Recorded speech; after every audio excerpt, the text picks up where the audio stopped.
Урматтуу кыргыз элим, туугандарым, бир боорлорум, инилерим таластан алып келиптир. Ушуну туура эле кыргыз элинин жабыркаган айылдарга алып келип берсеңер жакшы болот. Биздин элде жабыркаган элдер калып кетип атат. Эмчески эмес, туура эле эл жыйылганды элге алып келип берсеңер өтө кубанычтуу болот. Биз силерге өтө ыраазыбыз. Рахмат. Бар экен кыргыз элим.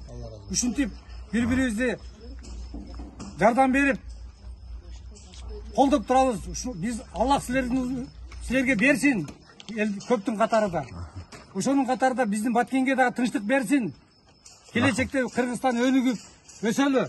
Рахмат силерге жигиттер. МЧСке келген продукталарчы алыш эмне кыйын болуп атпайбы? МЧСтен бөлүнгөн продукталар жетиши кыйын болуп атат, жетишпей жатат.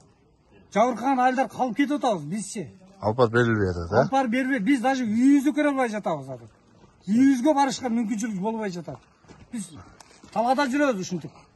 Рахмат инилер. Рахмат. Түштү да. Рахмат, Талас эли. Силерге чоң рахмат. Биз силердин жөнөткөн эмеңерди биз алдык. Рахмат.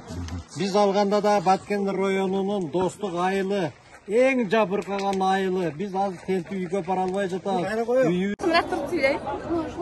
Кымбаттуу Талас эли, ушу Баткен элинин атынан сиздерге ыраазычылык билдиребиз. Ушундай кыйын абалда бизди колдогонуңуздарга сиздерге чоң рахмат. Алла ыраазы болсун. Сиздер бизди колдосоңуздар, сиздерди Кудай колдосун. Рахмат.